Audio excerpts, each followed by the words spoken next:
Good morning, ladies and gentlemen. I'm Lyle Russell. I'm going to be your narrator for today's event. And it is my pleasure to welcome you on behalf of the City of Tullahoma to our 2024 Veterans Day observance. So to begin our program at this time, I would like to invite to the stage Tullahoma Mayor Lynn Seymour for our opening remarks.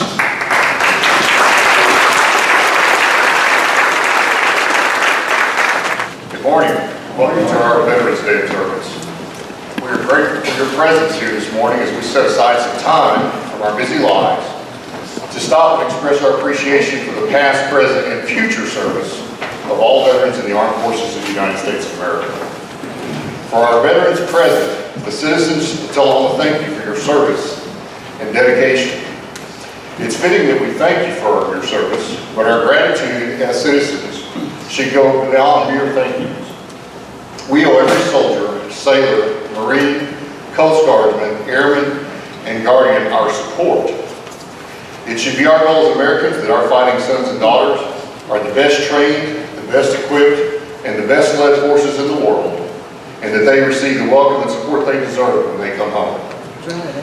The City of Tullahoma has a long history of support for our military, from training young soldiers in World War II at Camp Forrest, to providing the best air power in the world through the test and evaluation of Arnold Engineering Development Complex.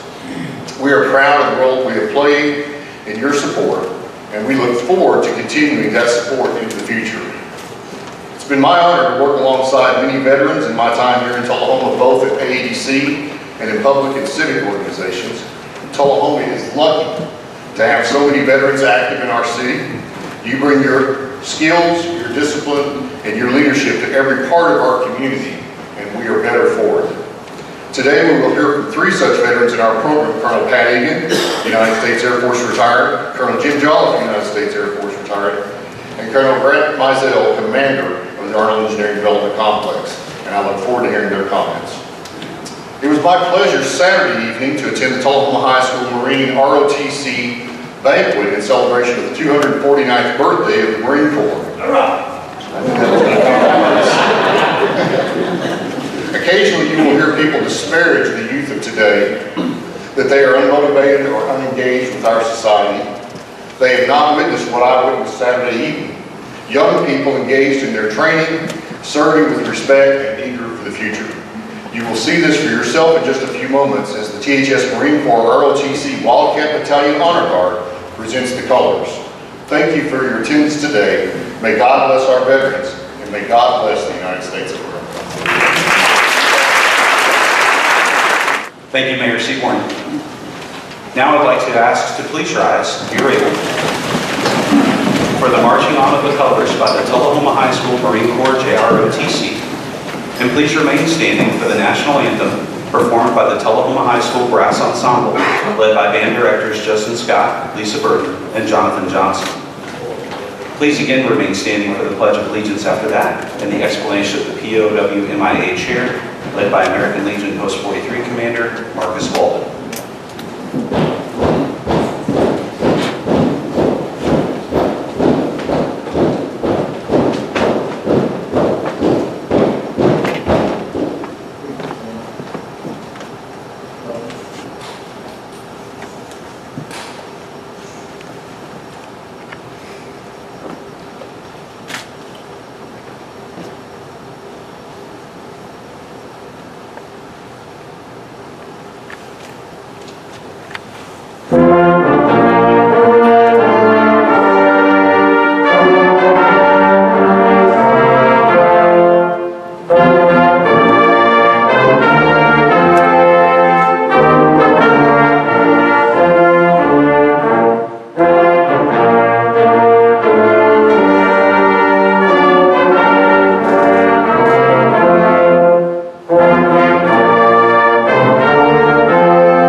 stage Commander Marcus Walden from American Legion Post 43 to lead us in our Pledge of Allegiance, and for the POW MIA Chair.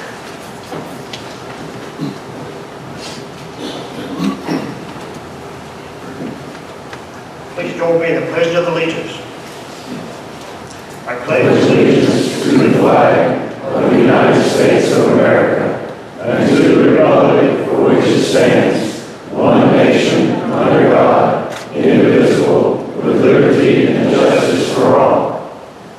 A POW MIA empty chair is placed as a physical symbol of the thousands of American POWs, prisoners of war missing in action, still unaccounted for, from all wars and conflicts involving the United States of America.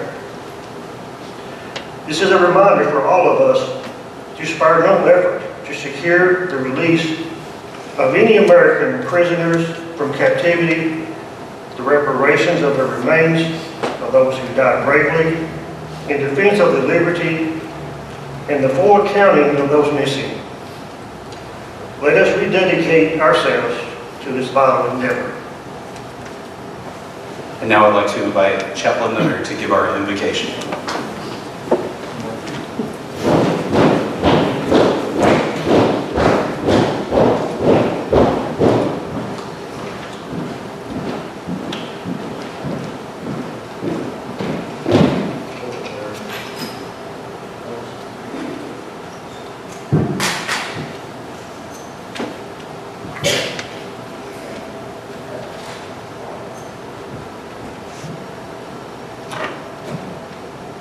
Before we turn to the Lord our God in prayer, I would ask that you allow me to say just this word on this day. Something that I received yesterday. I have done things that haunt me at night so you can sleep in peace. I have been away from my family a long time so that yours can be safe. I have sacrificed a lot in my life so that you may live free. I have done these things because I have sworn an oath to my country, and I will live by this oath until the day I die, because I am and always will be a United States veteran. Let us pray. Our Father and our God, we turn to you in this hour, mindful of the men and women who have served and who continue to serve this great nation through our armed forces. For the unsung heroes of our nation who have risked or even given their lives for us and for the cause of freedom, we praise you for their courage, their unwavering commitment, and their service. For our veterans gathered here this morning, for our veterans who are lonely, who are displaced in our world today, for those in a VA, in a hospital, a nursing home, tend to them as you have promised, assuring them that you are their good shepherd and great physician, and that you will never leave them nor forsake them. For those who continue to serve, we give you thanks. Bless the men and women who serve within our borders and who are scattered throughout the world. For those, O Lord, who have lost a loved one, a father, a son, a daughter, that you bind up the brokenhearted with your comfort, with your peace, with your strength, and give to each one of us gathered here today renewed strength, that we may serve you and serve our neighbor as never before. We ask these things in the name of your Son, Jesus Christ our Lord. Amen. And now would you please help me welcome to the stage the Tullahoma High School Chamber Singers for a musical performance.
Thank you to Mrs. Hines and the Chamber Singers. That was a lovely performance.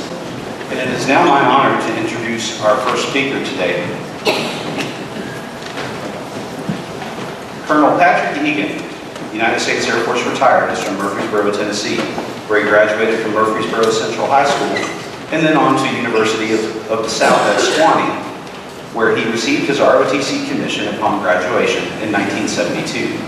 He later earned a Master of Public Administration degree from Texas Christian University. Colonel Egan's duty assignments included Grand Forks Air Force Base in North Dakota, Osan Air Base in Korea, Carswell Air Force Base in Texas, Strategic Air Command Headquarters at Offutt Air Force Base in Nebraska, Anderson Air Force Base in Guam, whereas commander of the 43rd Services Squadron led his squadron to be recognized as Best in Strategic Air Command and finalist for Best in Air Force. Norton Air Force Base in California as a lead inspector for the Air Force Inspector General's team, Maxwell Air Force Base in Alabama, where Colonel Egan attended the Air Command Staff College. He was then assigned to the Air Force Engineering and Services Center as the Research and Development Lead for Combat Support Innovations, to include human remains identification and Middle East deployment field feeding systems for the Army, Air Force, and Marines. He was then selected to be Chief of the Air Force Food Service Management Program, which included senior leadership of 250 food service dining facility operations worldwide. He was then selected to return to Maxwell, where he attended Air War College. He was then reassigned to Air Combat Command Headquarters to serve as the Director of Services Programs, overseeing all base food service, lodging, child care, and youth programs and recreation and fitness functions for 25 different bases. Upon selection for Colonel, he was assigned to perform the same role across the Air Force as the Pentagon's Director of Services Programs, to oversee Air Force-wide programs for the same food service, lodging, dormitories, recreation services, and child care and youth programs. In 1995, Colonel Egan was selected to be the commander of the 78th Mission Support Group at Robins Air Force Base. This role was the military equivalent to a civilian city administrator, caring for a population of 25,000 military, civilian, and family members. He led his group to numerous Air Force level awards and recognitions, and leading assigned airmen through pre-deployment field training. For these efforts, he was selected to transfer to Air Force Material Command Headquarters as Director of Services and provided executive leadership for 20 bases combat support and sustainability operations. Finally, Colonel Egan was assigned to AADC as the Director of Mission Support for Arnold Air Force Base in Tennessee. As such, he returned to an administrator role for the Air Force's premier aerospace ground test and evaluation mission, commanding the critical support roles of police, fire, emergency, medical services, industrial security, logistics, facility maintenance, IT, and recreation and youth services. Ladies and gentlemen, please help me welcome Colonel Pat Egan.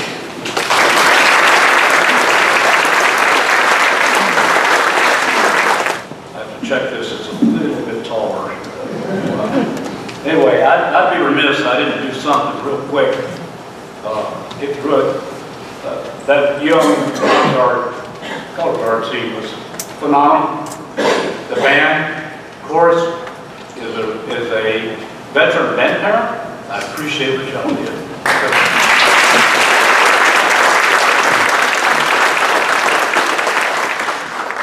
Get my breath here.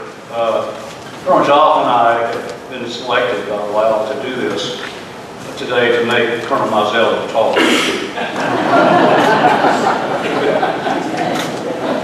Today is a great day. Not only is this a Chamber of Commerce weather-wise day for Tullahoma, but more importantly, it's the annual observance in the United States of Veterans Day, where it was at the 11th minute of the 11th hour of the 11th day of the 11th month in 1918 that fighting ceased in World War I.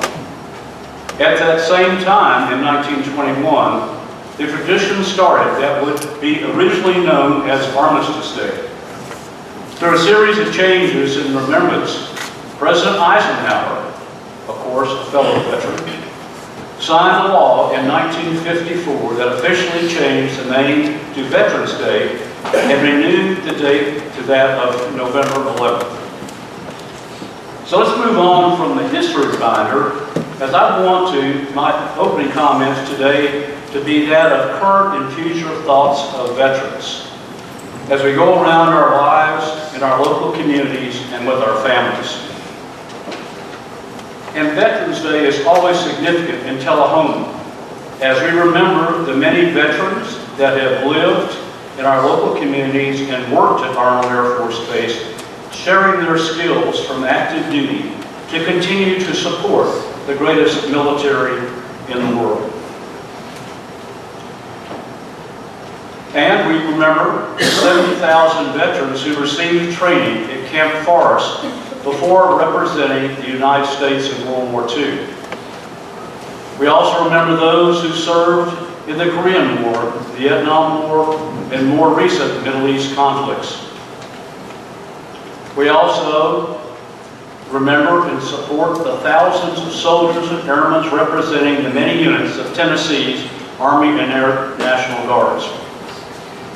We should also remember the many sons and daughters of our community who are also serving on active duty with the Army, Air Force, Navy, Marines, the Coast Guard, and our new Space Force. So what is a veteran? What comes to many people's minds when they think about veterans in general? Is it a soldier on the evening news getting a medal? Is it a white-haired guy or gal wearing a ball cap with the name of a ship or Vietnam on it? Or even a veteran walking through Publix or Walmart wearing a golf shirt with his or her service emblem?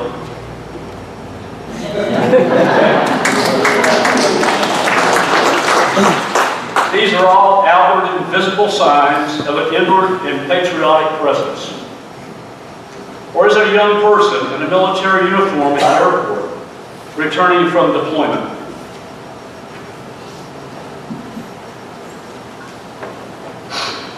Or is it a disabled man or woman sitting in a wheelchair? Or unfortunately, is it a homeless or unemployed individual seeking assistance on our city streets? All these perceptions can be and are true from time to time. But we must also look at the attributes that mark veterans as a very special cadre of folks that make up part of our communities and interface within our country and society. Just off the cuff, veterans convey such qualities as courage, discipline, thoughtfulness, honor, integrity, and teamwork. We also see many veterans applying those qualities to our communities, our schools, our churches, veterans assistance organizations, and our families. While we certainly have many vets who have struggled in the past, and many who are struggling today, we have a lot to offer and do so day to day.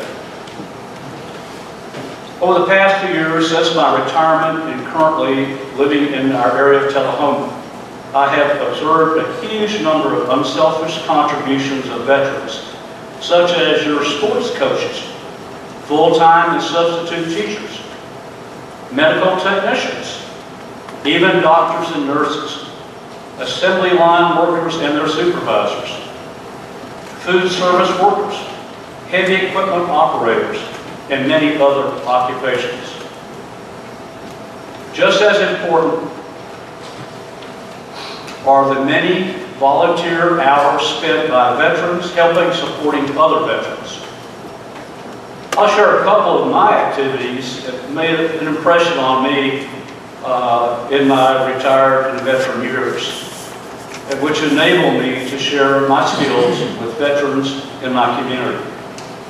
I was fortunate enough to be a guardian helper for one of the honor flights that takes veterans to the Washington, D.C. area to see our nation's memorials of the various conflicts our nation has been involved in.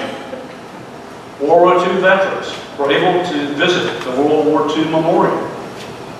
And this valuable program has now been expanded to include Korean War veterans as space available. If you want a truly life-changing experience, volunteer to go along for an honor flight as a guardian. Also seek out those senior veterans who have not participated. Encourage them to go while they can still enjoy the experience. And I have to say, my wingman out here, Marine 1, was the fellow guardian, and Dennis Hyde, great to see you today. The other activity I've been honored to participate in is the annual Veterans Picnic hosted by Arnold Air Force Base. I would invite you also to join the Arnold Air Force Base leadership team led by Colonel Mizell and the Arnold Community Council led by Dan Pierre, who's here today too, to help with this annual picnic for veterans from the Federal Veterans Administration hospitals in Murfreesboro and Nashville and the Tennessee Veterans Nursing Home in Murfreesboro. The veteran attendees truly enjoy the trip away from their facilities and the opportunity to interface with our airmen and civilian volunteers. And just as important for all of us in our community at large is watching a new cadre of young veterans who are also seeking a sense of belonging and acceptance in our community. I also believe this new generation of veterans who have chosen to live and work in our community are also seeking a renewed camaraderie that they experienced on active duty. These new veterans also do not need to be forgotten. I guess my message is, in closing, that we're all very fortunate to have served our nation and have the qualities and skills to continue to be contributors to our jobs and our communities, and most importantly, to help and never forget our fellow veterans. I thank you all for letting me join you today. It's great to be amongst all these veteran friends and community leaders and great citizens and future leaders in our community. And I salute you all for your service, and quite simply, never forget.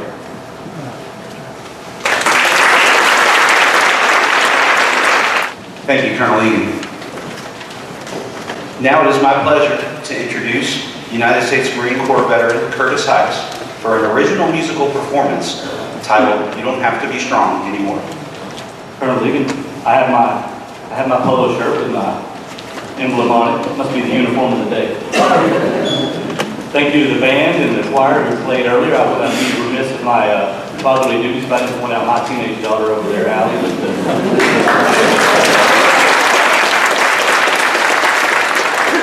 Before you start the music, Sid, I want to say just a thing about this song here. This is, I wrote this a couple of years ago at a music therapy retreat for veterans who suffer trauma, and with an organization called Music Therapy Retreats. And so they pair you up with a songwriter and teach you a little bit about how you can use music as a therapeutic tool to deal with that trauma. So if that's something you're interested in learning more about, you can go to musictherapyretreats.org.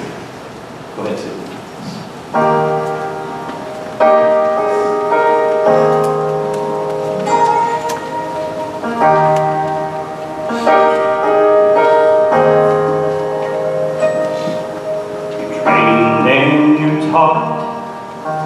Never retreat, surrender's a word, will not repeat. I'm telling you, your battle's been won. So lay down your armor, come home, my son.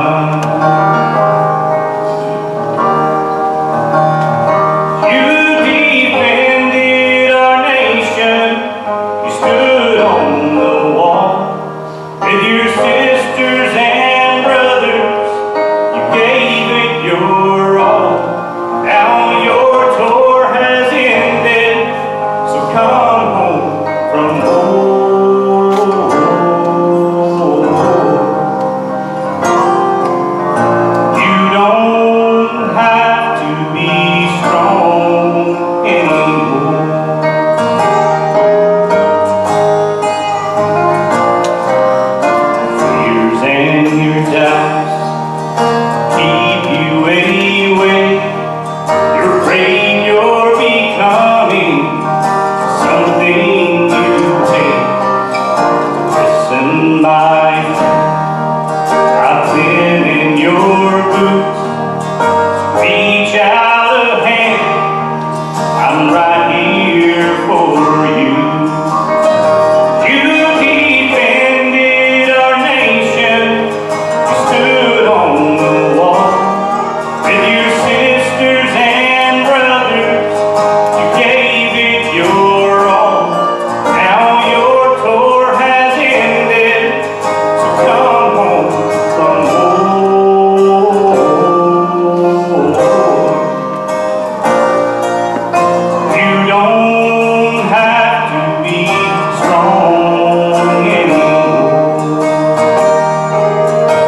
more than a song.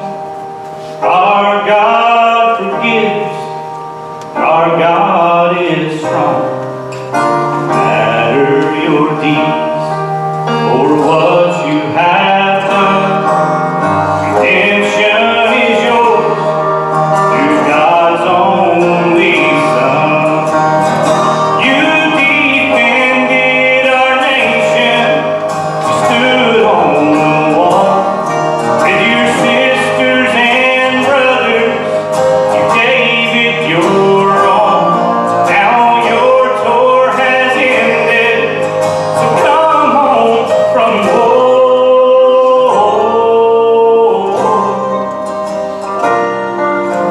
You don't have to be strong anymore.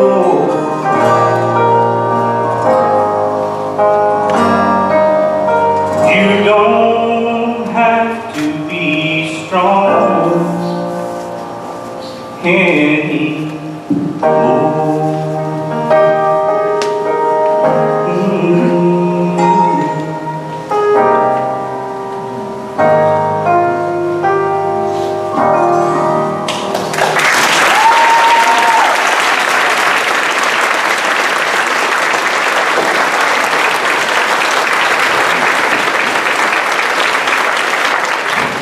Thank you, Mr. Heiss. Now I'd like to please welcome back to the stage the THS Chamber Singers for a second musical performance.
It is now my pleasure to introduce our second speaker this morning. Colonel Jim Jolliffe, United States Air Force retired, was commissioned as a distinguished graduate of the University of Wyoming's ROTC program in 1984. Graduating with a degree in electrical engineering, his first assignment was as a satellite engineer and program manager at Electronic Systems Command. Colonel Jolliffe's subsequent assignments placed him as a test manager and branch chief at the National Radar Cross-Section Test Facility, deputy for Plans 46 Test Group, Test Investment Resource Manager at Headquarters Air Force Material Command, DoD Intelligence Systems Program Manager at Aeronautical Systems Center, Defense Cooperation and Armaments Program Manager and later Deputy Executive Director for the Commander-in-Chief Headquarters, U.S. European Command, Commander 846 Test Squadron, Global Hawk IPT Lead, then PEO Executive Officer, then Vice Commander Fighter Bomber Acquisition Wing at Aeronautical Systems Center. Then, when I met him, Commander of the 704th Test Group at Arnold Engineering Development Center. Colonel Jolliffe retired from the Air Force in November of 2010. He was employed from 2010 to April 2016 as Director of Business Development for AECOM, which is now Amentum's, who just merged with Jacobs here in Tullahoma, Warfighter Support Sector with the Mission Readiness Strategic Business Unit. In April 2016, Mr. Jolliffe started Jolliffe Consulting, providing business development support to large and small businesses. And additionally, he and his wife Liz own and operate Jolliffe Acres, Woodworking, and more. Mr. Jolliffe is an active member and past president of the Arnold Community Council, member of the Tullahoma Noon Rotary Club, previous board member of the Tennessee Valley Corridor, representing Congressman Scott DesJarlais, and past chairman of the board of the Hands-On Science Center from 2018 to 2020, and currently the Development Committee Chair. He's also an amazing drummer and a pretty good golfer. So please welcome my friend Colonel Jim Jolliffe. Thanks to all you veterans for being here and all who support them. One more time for Curtis Heiss. That was incredible.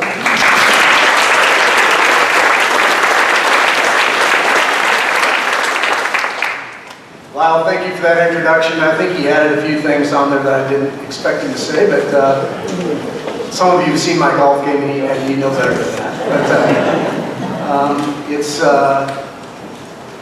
I'm humbled to be here today to share some thoughts about United States veterans. U.S. military veterans are cornerstone of American society, and their importance extends beyond their service in the uniform. Here are several ways in which the veterans contribute to the United States. Veterans are integral to the defense of the nation. They have served in war, peacekeeping missions, humanitarian efforts, and counter-terrorism operations, ensuring the security of the United States and its allies. Their experiences and training have been crucial in shaping the military readiness and ability to respond to global threats. Closer to home, veterans supported weapons systems development risk reduction at our own AEDC. Their efforts provide military operators the best equipment as they secure liberty and freedom around the world. Veterans embody the ideals of sacrifice, patriotism, and duty to country. Their willingness to serve, often in dangerous and challenging environments, reflects a deep commitment to protecting the freedoms and values upon which the U.S. was founded. Veterans serve as role models for future generations, teaching the importance of service to the nation and contributing to a sense of national pride. Many veterans possess valuable leadership, teamwork, and problem-solving skills that are honed during their time in the military. These traits make veterans excellent leaders in civilian roles and contribute to the workforce.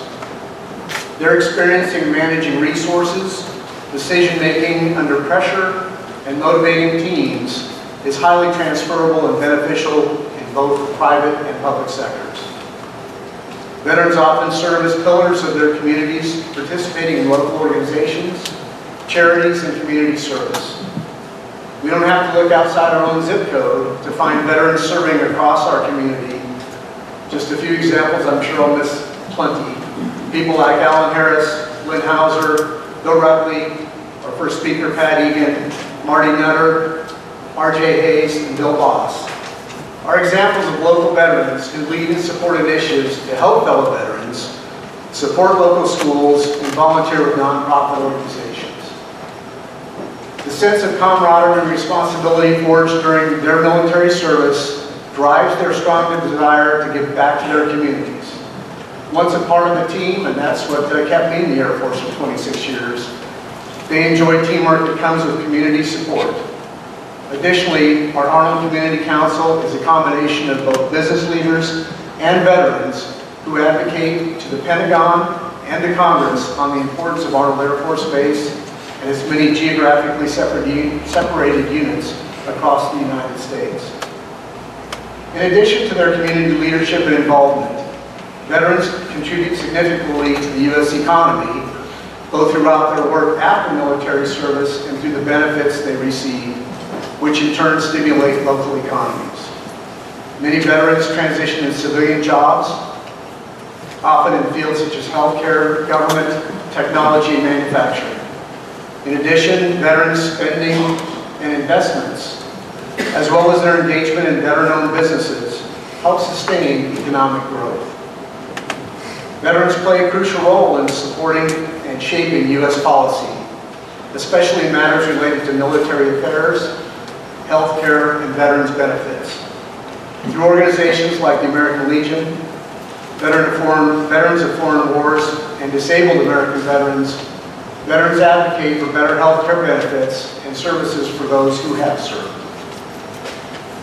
Veterans serve as a symbol of the American spirit of resilience.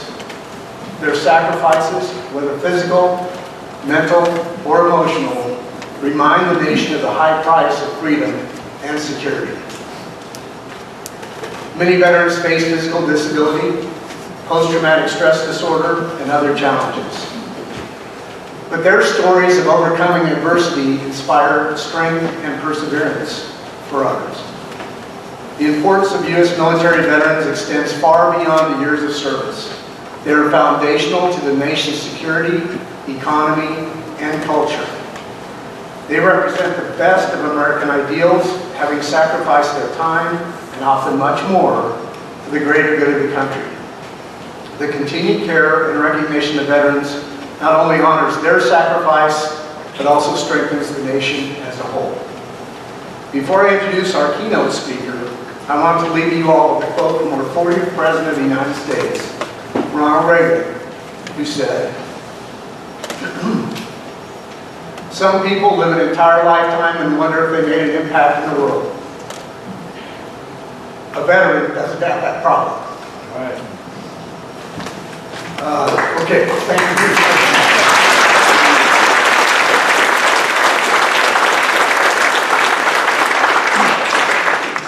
It's my distinct honor and pleasure to introduce today keynote speaker, Colonel Grant Mizell. Colonel Mizell is the commander of Arnold Engineering Development Complex, headquartered at Arnold Air Force Base, Tennessee. The complex employs more than 3,000 people and comprises 95 aerospace test capabilities across 7 states, with facilities at Arnold Air Force Base in Middle Tennessee, with operating locations at Ames Research Center, Mountain View, and Edwards Air Force Base, California, Peterson Air Force Base, Colorado, the Federal Research Center at White Oak, Maryland, Holloman Air Force Base at White Sands Missile Range in New Mexico, Wright-Patterson Air Force Base, and Hill Air Force Base in Utah. AADC offers a suite of test capabilities to simulate speed, temperature, pressure, and other parameters over a wide range to meet the needs of aerospace systems developers. The test facilities simulate flight from subsonic to hypersonic speeds at altitudes from sea level to space. Colonel Mizell was commissioned in 1999 through the United States Air Force Academy, where he earned a bachelor's degree in operations research. He has 24 years of active duty experience from Little Rock Air Force Base and Ramstein Air Base as a combat pilot in C-130 aircraft, through test pilot school and as an exchange opportunity with the Royal Air Force, to 2 assignments on the Air Staff in the Pentagon. Colonel Mizell was also the commander of the 645th Aeronautical Systems Squadron, Base Safari, served as a professor and a military fellow to the School of Foreign Service at Georgetown University, was the Joint Staff's liaison to the Defense Advanced Research Projects Agency, also known as DARPA, and was the chief of the Joint Operations Coordination Element, the primary liaison between the senior U.S. military officer in Korea and the Republic of Korea's chairman of the Joint Chiefs of Staff. Colonel Mizell is a command pilot with over 3,200 hours as an instructor, evaluator, and test pilot in both the United States Air Force and the Royal Air Force, flying over 54 aircraft types, including the C-130E, H, and J models, HC, MC, and EC-130s, C-17, TriStar, L-1011, Tucano, and RC-135. He accumulated more than 580 combat flight hours on 6 deployed tours in support of Operation Enduring Freedom, Operation Iraqi Freedom in the Balkans, and in support of contingency operations in Africa. Ladies and gentlemen, please help me welcome Colonel Grant Mizell. Well, thank you. Thanks, JJ. Now, I get to look tall up here. What they didn't say to you was, I don't get to represent the good looks of these two men, and certainly their speaking skill. So we'll go with that. Now, when I go off script, my PA team usually runs the fire alarm to see if they can stop me in time, but we'll see what they do today. First of all, it just makes my heart swell to be able to join the incredible talent of people who were up here on stage earlier, from Colonel Ligon, and Colonel Jolliffe, Mr. Heiss. That was absolutely incredible. Thank you very much for doing that for us. And then of course, the young men and women we have here today from Tullahoma High School. It's just great to see you out here. Thanks for supporting. When many other people get a day off, you're out here doing service to your country.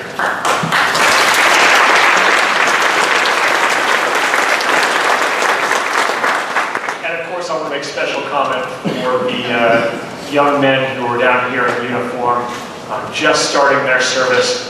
And I do have to comment on, man, those are some good-looking young people right there, and those good-looking uniforms. I'm a little bit jealous that the Marines get the good-looking uniforms. But speaking of uniforms, I'm honored to be here today looking at this incredibly distinguished crowd. Looking at the people and recognizing those who have come before in wearing the uniform of the United States military. You know, there's nothing especially unique about uniforms, although I think the Space Force would beg to differ with me now.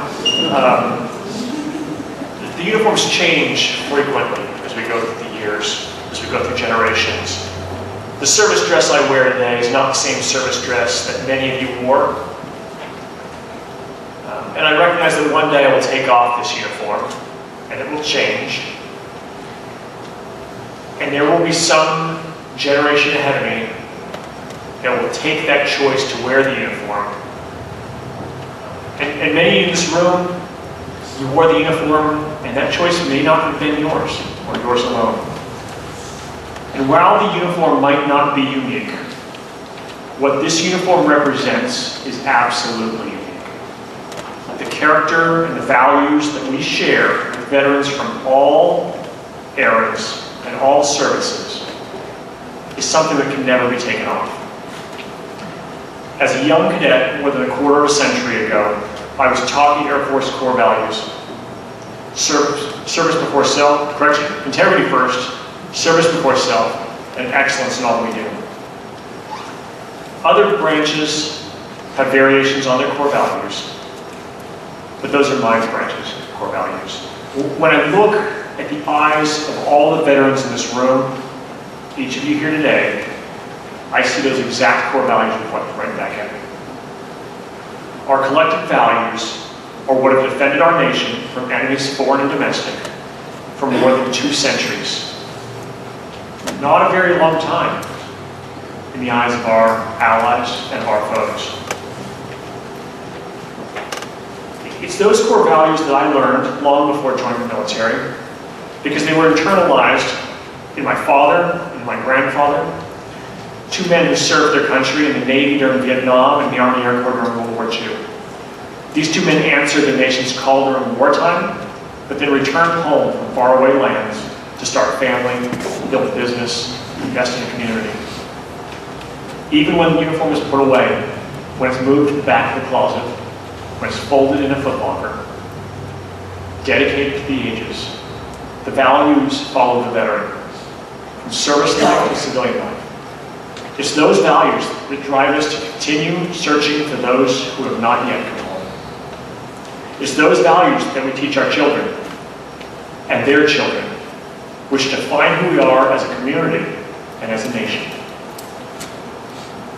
Further, the military's core values convey to our civil servants, our contractors, and the community that serves the base.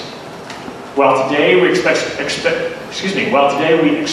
gratitude to those who have worn a uniform in the service of their country, I also want to thank those that have served our military, no matter what they were wearing while they did so. I ask you to not lose sight of these values. The values that each of you bring to those who love you, to those who see you daily: integrity, service, excellence. Know that there's a community of brothers and sisters in arms who stand with you. The weight you've taken on your shoulders, the weight of preserving freedom for future generations, is a heavy load to bear, and often doesn't feel lifted after that uniform comes off. After service, we still connect with our comrades who served, and we lean on them. And if needed, there are professionals within the Department of Veterans Affairs who can help. Our local Veterans of Foreign Wars and American Legion have members who you can lean on. That load need not be bared alone. There's a saying in Arnold Air Force Base: we stand on the shoulders of giants. Typically, we're referring to the scientists, engineers, and craft people who have worked there. But do not forget that that is an Air Force base. It is your Air Force base. The shoulders we stand on include every veteran who has sworn to support and defend and bear truth and faith and allegiance to the United States Constitution. Without their sacrifices and the sacrifices of their families, our world would not be the same.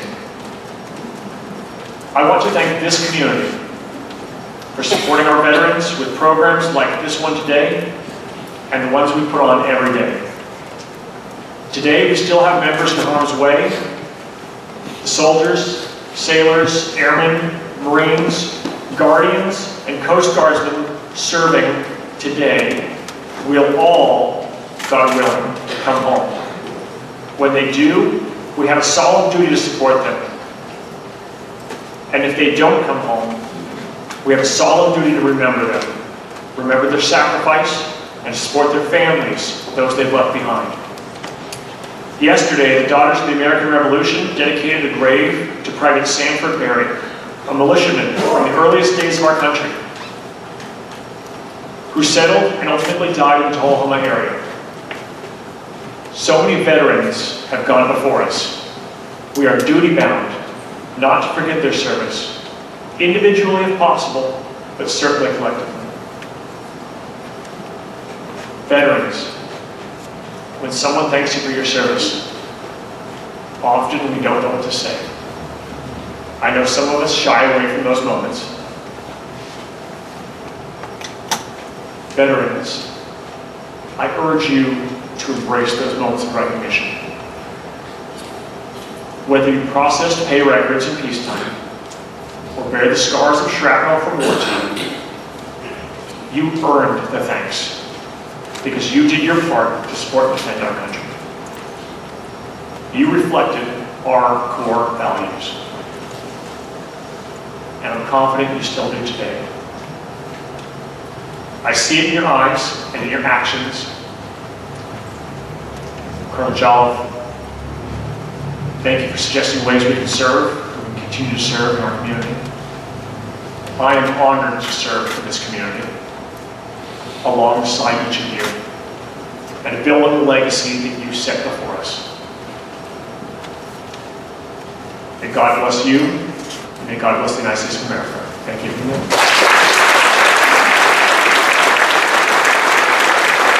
Thank you, Colonels Jolliffe and Mizell, for your inspiring words. Really appreciate you joining us today for this program. So at this time, I'm going to invite Scout Sadler Duncan, Evan Nalen, and Hopshore to join me on stage for a special flag folding ceremony.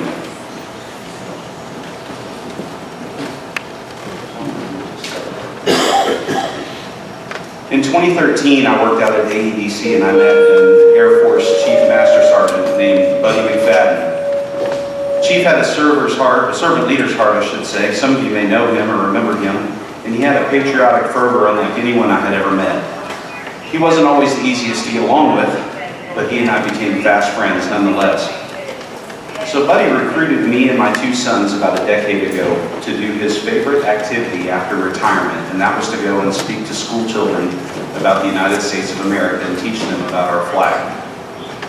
Well, when Buddy was taken from us by cancer a few years ago, at his funeral, his wife asked me if I would carry on that tradition. And so I have recruited these three young men next to me here to do just that. And I want to share with you the ceremony that he used to have me and my sons do for him back then. Gentlemen, if you will begin unfolding the flag. For 247 years, the American flag has flown as the symbol of our nation's unity. Born on June 14, 1777, the Second Continental Congress determined that the flag of the United States be 13 stripes, alternating between 7 red and 6 white, and that the Union be 13 stars, white, in a field of blue, representing a new constellation. The 13 horizontal stripes represent the 13 original colonies, while the stars represent the 50 states of the Union. The colors are symbolic as well. Red symbolizes hardiness and valor. White signifies purity and innocence. And blue represents vigilance, perseverance, honor, and justice. The American flag is a symbol of liberty that carries a message of freedom and is a source of pride and inspiration for millions of our citizens, both at home and abroad. The sun never sets on our nation, nor on the flag we so proudly cherish. By displaying the flag and giving it a distinctive fold, we show her respect and express our gratitude to those individuals, many who are in this room, who fought and continue to fight for our freedom around the world. The first fold of our flag is a symbol of life, liberty, and the pursuit of happiness. The second fold is a symbol of our belief in eternal life. The third fold is made in honor and remembrance of the veterans departing our ranks who gave a portion of their lives for the defense of our country to attain peace throughout the world. The fourth fold represents our weaker nature, for as American citizens trusting, it is to Him we turn to in times of peace, as well as in time of war, for His divine guidance. The fifth fold is a tribute to our country, for in the words of Stephen Decatur, our country, in dealing with other countries, may she always be right, but she is still our country, right or wrong. The sixth fold is for where our hearts lie. It is with our heart that we pledge allegiance to the flag of the United States of America and to the republic for which it stands, one nation under God, indivisible, with liberty and justice for all. The seventh fold is a tribute to our armed forces, for it is through them that we protect our country and flag against all enemies, within or without the boundaries of our republic. The eighth fold is a tribute to the ones who have entered into the valley of the shadow of death, so that we may see the light of day. The ninth fold is a tribute to womanhood and to the mother, for whom the flag flies on Mother's Day. For it has been through their faith, love, devotion, and loyalty that the character of the men and women who have made this country great have been molded. The 10th fold is to the Father, for He too has given His sons and daughters for the defense of our country since they were first born. The 11th fold in the eyes of a Hebrew citizen represent the lower portion of the seal of King David and King Solomon, and glorifies in their eyes the God of Abraham, Isaac, and Jacob. The 12th fold in the eyes of a Christian citizen represents an emblem of eternity, and glorifies in their eyes God the Father, the Son, and the Holy Ghost. The 13th fold, and tucking in, completes the folding with the stars uppermost, reminding us of our nation's motto, "In God we trust." After the flag is completely folded and tucked in, it takes on the appearance of a cocked hat, ever reminding us of the soldiers who served under General George Washington and the sailors and Marines who served under Captain John Paul Jones, preserving for us the rights, privileges, and freedoms that we enjoy today. The flag of the United States represents who we are, no more and no less. It stands for the freedom that we all share and the pride and patriotism we feel for our country. We cherish its legacy as a beacon of hope to one and all, and long may it wave.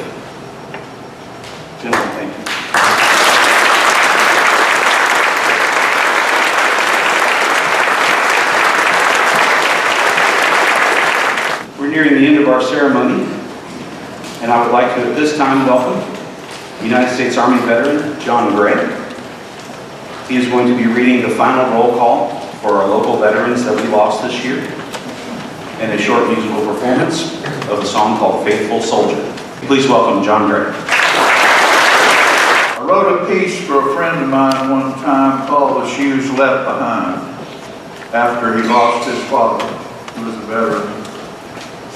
You young people out there, what I'm getting ready to do is going to give you a list of people who have left their shoes behind. It's up to us to fill them and do the good deeds that these folks have done for our country and our community. Some of these names I don't know. I apologize if I can't pronounce every name perfectly, but I will try. This is the roll of those who have answered the final call this year from our county.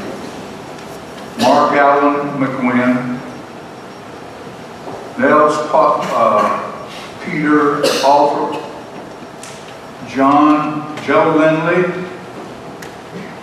Dr. Jerry Kennedy, Lowell Samuel Towery, Marlon Wayne Bates, Edwin Ernest Matchett, Ray Stanley, Judd Matheny, Dr. Charles Webb Jr., Paul Audie Serks, Johnny Miner, Carol William Lamb, Robert Joel Bryson, Johnny Boyd Champion, Hubert Raymond Fearing Jr., Edwin Gleason, George Crowell, Grover Cleveland Hutchinson III, Gerald Curtis Carter,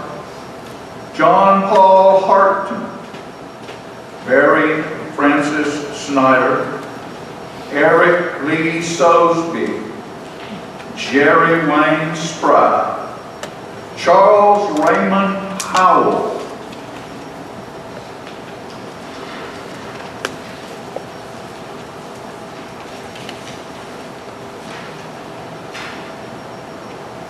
Wesley Melton, Jimmy Richardson,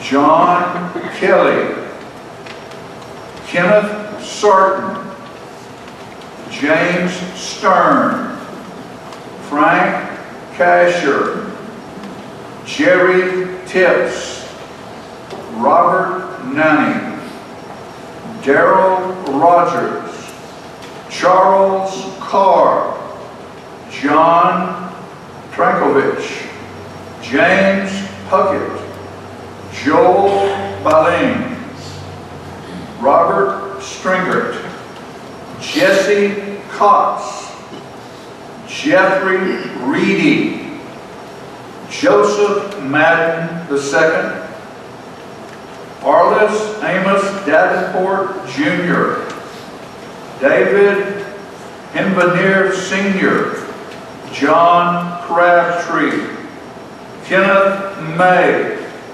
Thomas Maurer, Dan Collins, Larry Burt, Robert Black, Perry Godfrey, Connell Grubbs, Thomas Gillum, Robert Bear III, Marvin Short, Gary Robinson, Frank Christman, Jerry Dudley, James Taylor, Bryce Simmons, Robert Cole, David John Samus, Jimmy Thomas Carter, Joseph Thompson Jr., Charles T. Young, Jack Bauer, Larry Johnson, Curtis Buford, and Lawrence Duke. Also, a dear friend of mine and a young man who lived in Tullahoma his whole young life, of the Pack family. Billy Pack, William Francis Pack Jr. also passed away this year in Chattanooga.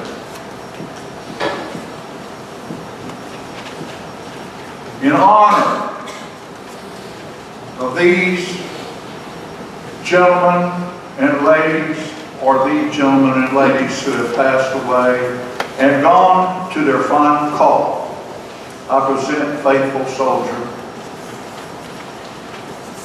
Oh, when shall I see Jesus and reign with him above? And from that flowing fountain drink everlasting love. When shall I be delivered from this vain world of sin? And with my blessed Savior drink endless pleasures in. Now I am but a soldier, my captain's gone before. He has given me my orders and bid me ne'er give o'er. His promises are faithful, a righteous crown he'll give, and all his valiant soldiers eternally shall live.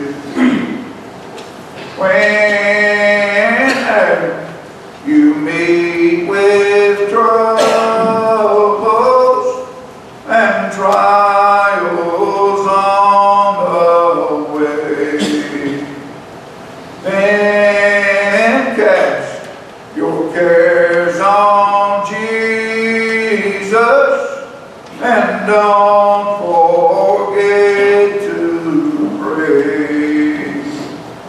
Gird on the gospel armor of hope and faith and love. And when the combat's ended, he'll take you home above.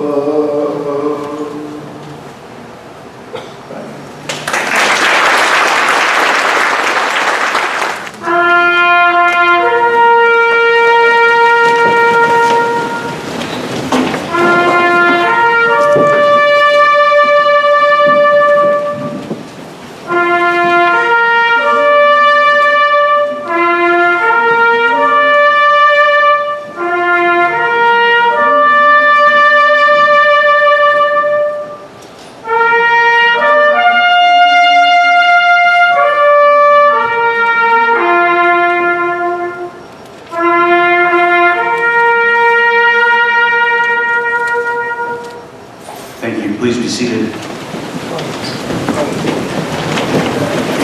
Thank you, Mr. Gray, for reading those names. To close out our program today, I would like to welcome to the stage our city administrator, Mr. Jason Quick, for our closing remarks. I want to say, Colonel Jolly, I told Pat that you were taller than him by a hair. And he said it's because you didn't get a haircut, he did. So I want to say thank you to everybody for being here today.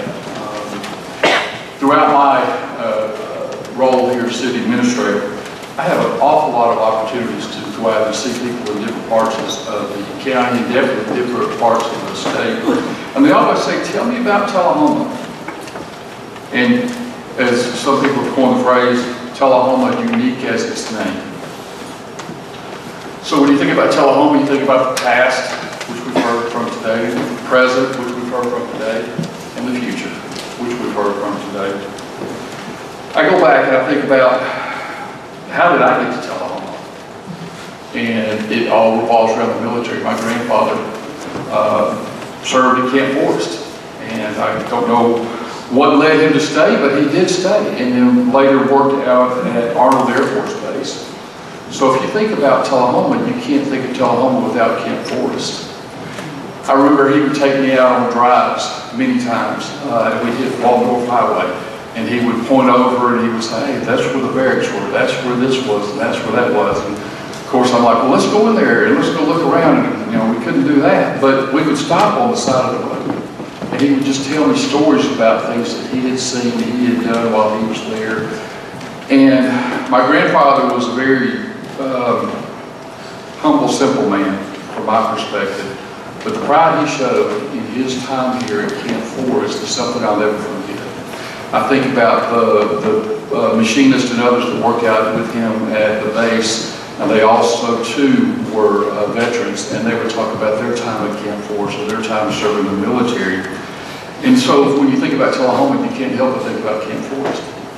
Obviously, you think about Arnold Air Force Base. There's so many great men, great women that have come through Tullahoma serving at that base. And I am sure that if I were to ask for a show of hands right now to say, do you have a connection to Arnold Air Force Base? Does your family have a connection? I am sure that that tree would spread and go forever. So you think about Arnold, then we also think about AEDC.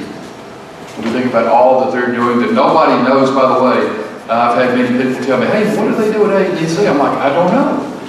It's top secret. They can't tell us, but I'm sure it's pretty good. We put a lot of money in there. We've got $3.5 billion coming for the supersonic, so I'm sure we're doing some great stuff. But we always talk about that. But we talk about, again, the past, the present, and the future. And so I look out here and I look at some of my friends that have served, and I want to say thank you. I want to say thank you for what you've done for this city and what you've done for its citizens. But you will never see me get up in front of an audience, especially when high school students are sitting here, where I don't brag on them. I had the privilege and the joy to be their principal, many of them, for 3 years. And I can tell you this, what makes Tullahoma unique, all those things I've mentioned, but we have some of the most outstanding young men and women, and I've seen them at all different levels, at all different, in different states, but I can tell you that we have some of the greatest young people that Tullahoma is very fortunate about. So whenever I would go and brag, and when you're a principal, you've got to be careful on who you brag about because you can't leave anybody out. But I will tell you that I always brag on 2 units of the high school. JROTC, number 1. I don't see Colonel Johnson. I know he's got to be here somewhere. That JROTC unit is incredible, and the impact it has on the lives of its cadets is something that I wish you could see.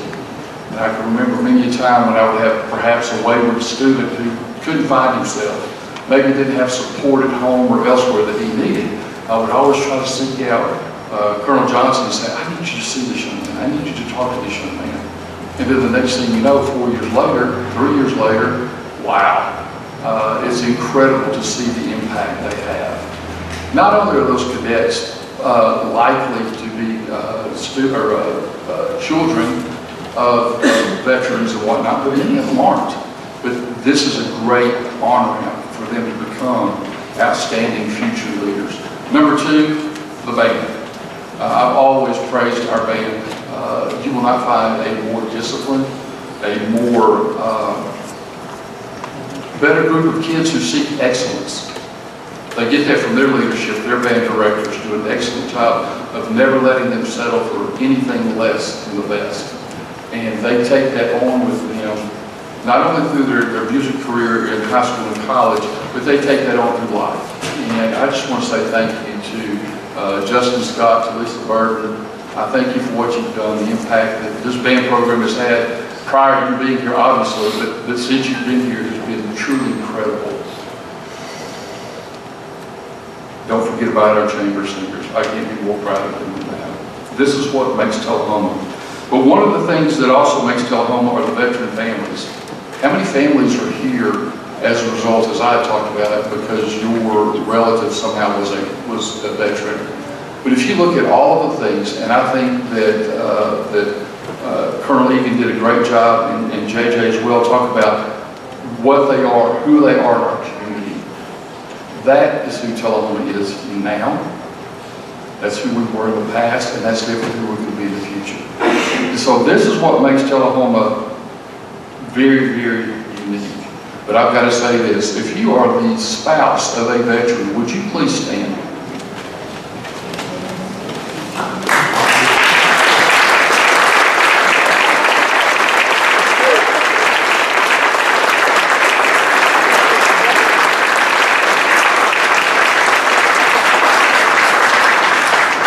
I'm not sure who wrote the 3 bios for our speakers, but I did not hear a mention of a wife. I know, I already told Pat went, we know, ladies, we know the sacrifices you have made. I think about when I hear Pat and I hear JJ, where all they've been all over the country. Well, there was somebody with them the whole way. And there was somebody there supporting them and holding them up. And I just want to say, ladies, thank you for doing that. So, in closing, I thought about this on the drive-in this morning. They say today's Veterans Day, right? In Tullahoma, every day is Veterans Day. Every day is Veterans Day. The city of Tullahoma would not be who it is, and we would not be who we're going to be if it weren't for the veterans. I would like to say thank you to our 3 speakers. Amazing stuff. Colonel Mizell, we're looking forward to your command here.